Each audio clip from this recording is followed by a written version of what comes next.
Hello and welcome to Live with Chris, an interview podcast brought to you by Howard Community College, where we can learn and grow together. I am your host, Chris Oviedo, and I want to thank you for joining me today. We live in a world where we rely on technology for almost everything that we do.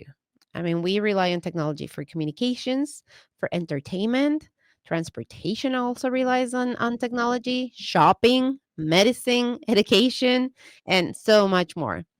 And in times where majority of our lives happen online, it's really important for HCC to join in the efforts of Cybersecurity Awareness Month and connect our Dragon community to this initiative that highlights the importance of properly protecting our networks, our devices, and the data from unauthorized access or criminal use. We need to do this at work and also at home.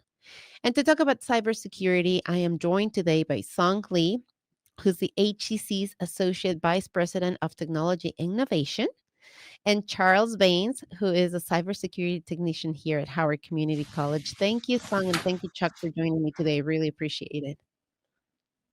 Thank you for having me. Thank you. So, Chuck, I want to start with you because cybersecurity. It seems like it's distant. It just seems like you hear the word cybersecurity, and it seems like something far away that only government and big institutions need to worry about, right? So let's start by defining it, right? So let's start by bringing it down to what is cybersecurity. Sure. So, cybersecurity can't really be boiled down to one particular thing. It's really a combination of elements, those elements being practices, processes, people, and tools, all working in conjunction to keep your digital assets or your data safe. I like to use an analogy where I liken it to home security. So you have many home security resources such as doors, locks. You have keys to those locks. You have smoke detectors. You might have a firearm. You might have a dog. But without proper training on those tools and the policies in place at home, you're really not secure. If you have keys to a lock, but the inhabitants of that home aren't taking good care of the keys, it doesn't really do you much good. I love that you brought the dogs because I've always said, if anybody was to come into my house, my dog would open the door for them, welcome them, you know, wagging the tail and be like, "Oh, what are you looking for? Let me show it." Right? So I love that you just brought that. Because it's something we can relate to, right? It's like if we don't give it the proper training and the proper attention, then it might actually work to a detriment rather than our benefit. So thank you for that. Song, let's talk about the importance, right? And now that we know that it's processes, it's not just having, right? It's not just having the software, it's not just having the doors or the locks or like you said, the dog. It's actually knowing how to use it and using it properly. So let's talk a little more about the importance of cybersecurity at home and at work. So at Howard Community College, we have a lot of data. We have student data, and of those student data, we have social security number, we have date of birth. There's a lot of information that's valuable to the people that want that information. And so at work at Howard, we have to make sure that data is protected, as in making sure only authorized individuals have access to that.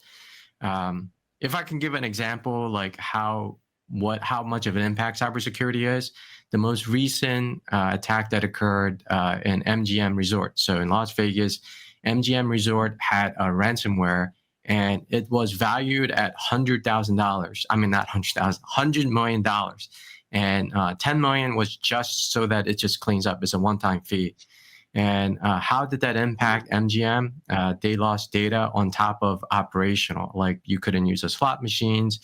People couldn't open their door to their rooms.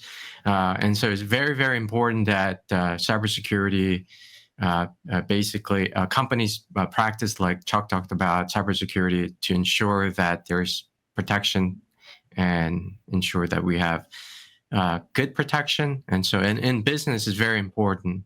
For home, I would say one of the things for home is that you get scammed a lot. So you might get an urgency that your data or your picture or your computer might be exploited, and they will release that information. So you just you have to make sure that you practice good cyber hygiene, as in password protection and updating your computer, which we'll be talking about. Hmm.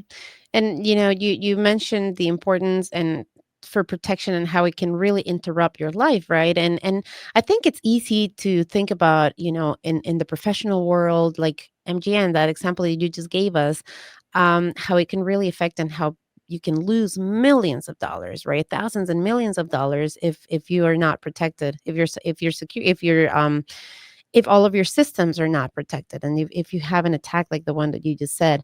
Um, and at home, we hear all the time, my account has been hacked on Facebook, right? Do not answer to this. Like we do a lot of diligence once it has happened, but I don't know that we're doing our diligence so that it doesn't happen. And it really can affect, now that we carry on our phones our passwords, our cards, like our phones have our life, basically all of our life in this little thing that we carry with us. It's really, really important that we do our due diligence and understand how to really protect, how to really take care of that information, because we don't want somebody to be living our lives somewhere else, right? Pretending to be us somewhere else. And then we have the unfortunate results of that. So, talking about that, the Cybersecurity and Infrastructure Security Agency actually offers 4 steps for staying safe online. And I want to explore each one of those steps with you. And that first one actually talks about passwords, right? The importance of using strong passwords. What makes a password strong? And how often do we need to change that password, Chuck? So there's no hard, fast rule. A strong password, it's recommended to be over 12 characters in length, and it's recommended that you use a mixture of upper and lower cases and special characters. The more complex, the better. It's actually recommended that now we use phrases rather than words. It's Hmm. important that, yeah, it's important that you make it something that's not easily attached to you. Like a lot of people will use something that, like a cat's name, a pet's name, and a birthday or something like that. But that's information that a bad actor can easily glean from your social media accounts or somewhere else. So it might not be the best way to do that. Um, at HCC, we have a minimum of 7 characters and a maximum of 16 characters. Um, we recommend you change your password regularly. I believe at HCC we have it set to 180 days. And along with creating a strong password, we recommend using a password manager. It's really easy to look one up online. There are several of them. And there you can just generate a random password that's complex and already strong, and will be your first line of defense. A password manager, can you expand on that? Is the first time I hear this concept. This is an app. What is a password manager? Yeah, so there are different apps, different programs that they can help you, like I said, generate the password. They can also store passwords for you, so that you're not trying to remember a million passwords as we all have today. That's the hardest thing about the password, is to remember it. Like, you can create it, but then you have to remember it, and I know that that's a struggle for me all the time. The second step that we have here as a recommendation is the multi-factor authentication. And Son, can you tell us, what this means, and how do we activate it? How do we even get this multi-factor authentication? So multi-factor authentication is just one more step beyond just your username and password or just your password. And so you would need to have a device. So most likely it'll be your phone or a dongle that might be issued to you. And so generally, like you have your, like I stated, username and password, which is what you know. Like you know your username and you know your password. But the second factor, which is part of multi-factor, is what you have, which is a device.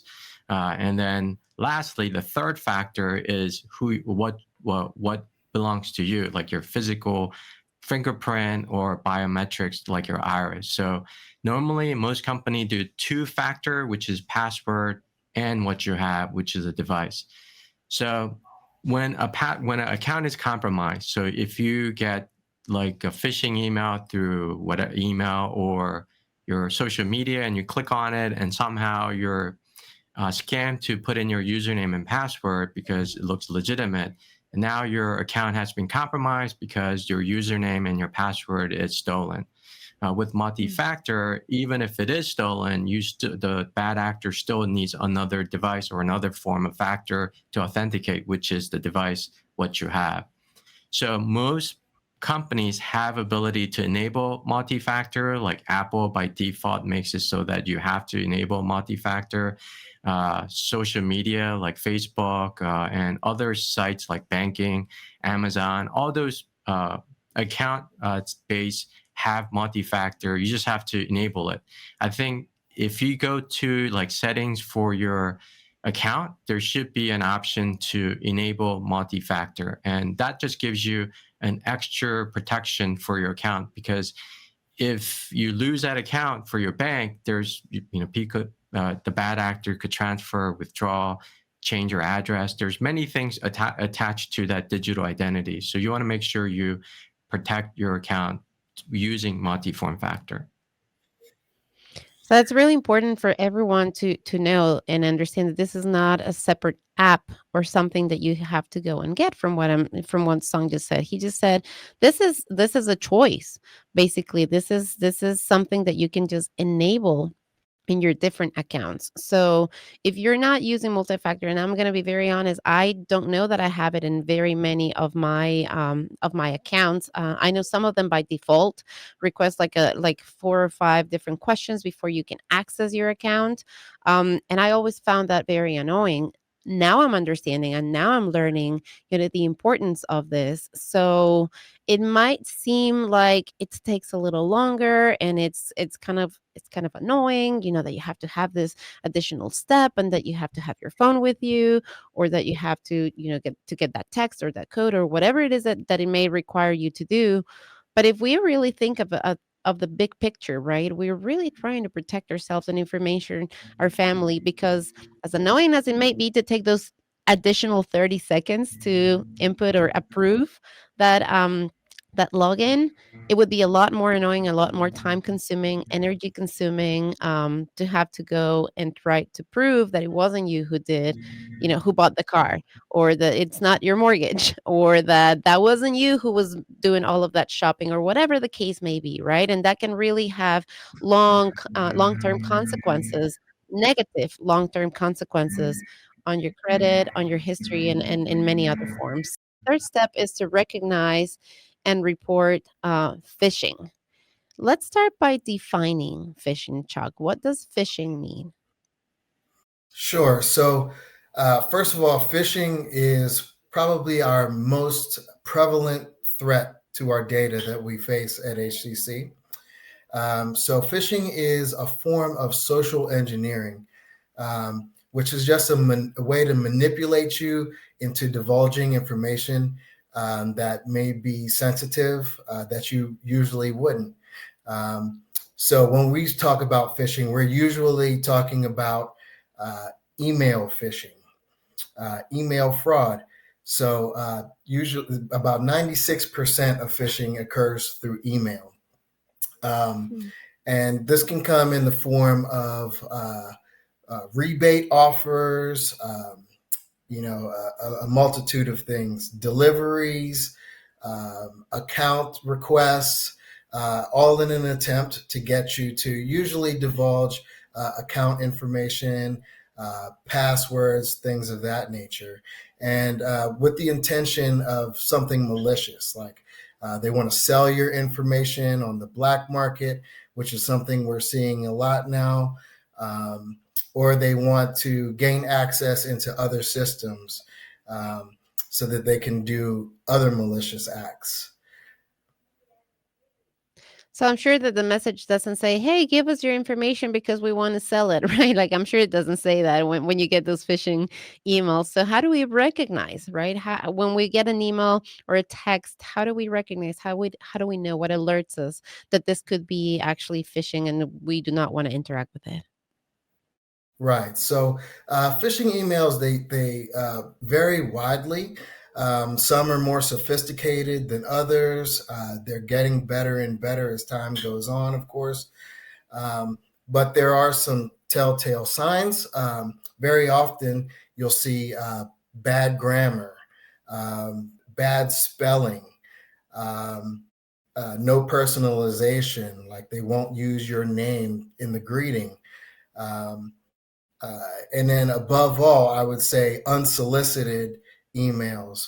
For example, if Amazon were to contact you about a misdelivery or an account error, and you know you've never given Amazon this particular email address, it's probably fraud. And another thing that we're seeing a lot of, especially at HCC, is a specific form of phishing called spear phishing, in which uh, it's a more targeted attack.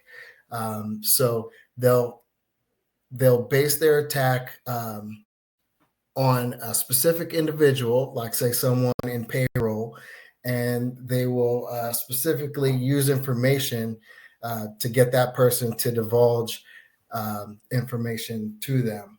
Um, so you would look out in a case like that.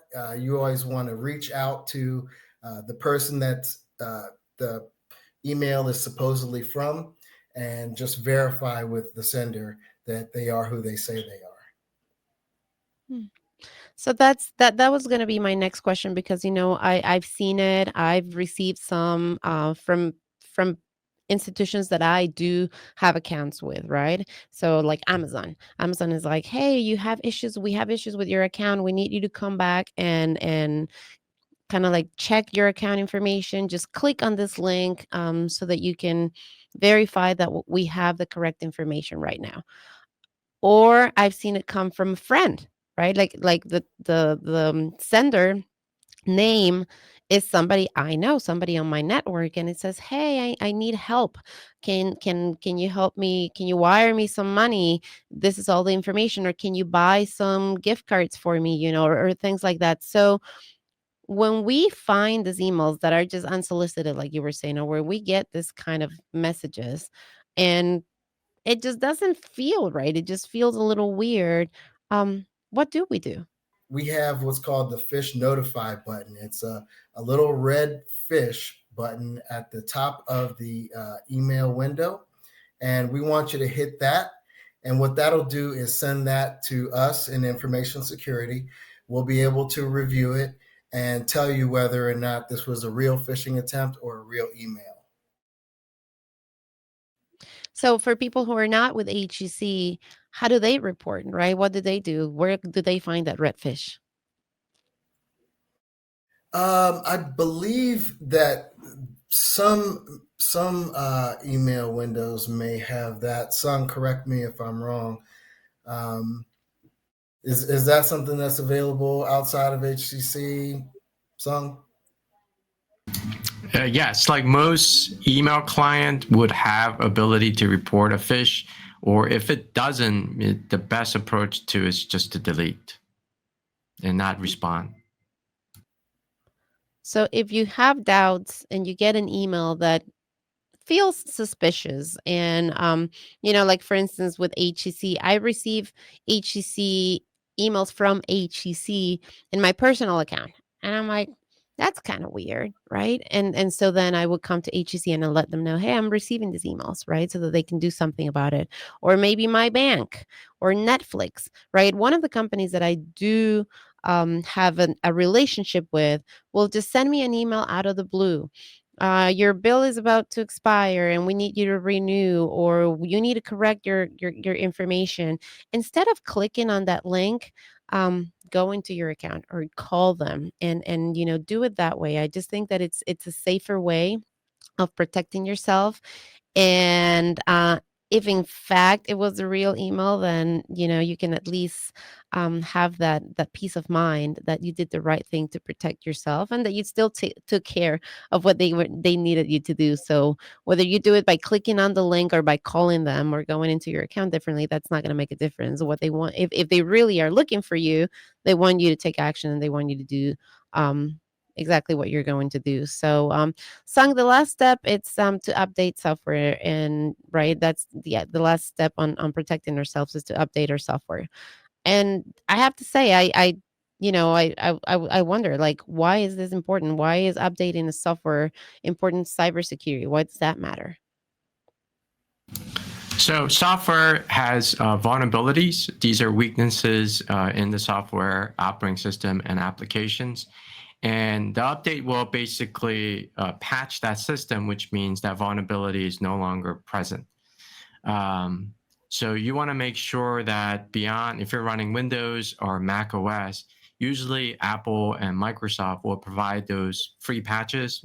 Well, they have to provide it, but what typically happens is for Microsoft, it occurs once a month, where they would update any known vulnerability. And what that does is, the protection is, a bad actor might know that vulnerability exists, and they will try to exploit that vulnerability. And what the patch does, it just prevents that from occurring. Especially a phone, because everyone uses their phone so often, it becomes a targeted device. So what might happen is, you might get a text to say, hey, UPS package missing, and please click here to see a status. And when you click on that, it might be maybe downloading bad malware to your phone, or just trying to get your credentials. But in either case, an updated operating system on your phone, your desktop, your any other device that you use will prevent that. It gives you that extra measure of protection, and it's good to have it updated because you're safe. So I would recommend at home, please update your software on a regular basis. On your mobile device, make sure you follow the vendor requirement, which is mainly Android and Apple. And so as long as you're keeping up to date, you are more protected than if you're not. Just that, again, vulnerability exists and software are not perfect. So I would recommend that you always keep up to date. It is annoying. So by default, I think Apple and Android both have settings where it just does it for you. And so you just want to make sure you're up to date, and you can make it so that it just happens on its own. Well, almost on its own. Song, you've mentioned ransomware, you've mentioned malware. Can you just kind of like level all of us up and let us know what those words really mean? Oh, yes. So malware is just bad software. Malware, software kind of at the end. So it's something that you really don't want, but it allows multitude things to happen. So what would typically happen is very similar to what Chuck spoke about, which is, you get an email, it says click here because you need to click here. It's a sense of urgency in some ways. And then so social engineering most likely. And so the bad actor is trying to lure you to basically click. Most likely it might be from a trusted person. And then if you click, and then it will then download a specific file, or the file already exists as an attachment and you open that attachment. And then the second stage is to download the real malware, and it gets loaded into your system, and it might just stay there, just hunting for or harvesting data, your keystroke, your whatever you type in your keyboard, which might be your username and password, or try to go from your computer to another computer if you're in a business. And so it might spread But the whole goal is to just infect your system to either get data or compromise your system for potentially getting access to your system. So, worst case scenario is that they'll be accessing your hard drive, which would have your documents and your pictures. So that's like the malware. The ransomware is where they take hostage of your system. That happened like MGM in essence. So the gang or the bad actor basically took hostage of the data and then whole network of the system where you can't use it. It encrypts the hard drive, so it becomes not functioning, and you can't do your daily business like at MGM. So what happened was MGM slots was down, like I spoke about. So you can't function as a business. But the ransom is, since they held your operation in ransom, you have to give someone money. So when Wow. MGM Resort was in hostage because no one could use their slots or get into their rooms, Caesar right across the street had a similar attack. They also had ransomware attack, but Caesar, the entity, the company decided to pay the ransom, and so they paid, I don't know how many bitcoins, but they paid X amount of bitcoins. And what that does is it allows a bad actor to release that ransom, which is give you a key, and that key would decrypt your files or your operation. And so that's ransomware. It's more for businesses. Can it happen for an individual? Yes. If you like have your taxes, all your family photos in your computer, and it's all encrypted, and you need access to that, you might potentially pay the ransom. Wow. It's fascinating to know that there is all of this happening, in the cyber world, and that we need to be aware of it, and that we need to really do our due diligence in protecting ourselves. How are we keeping our information here safe at HCC, Song?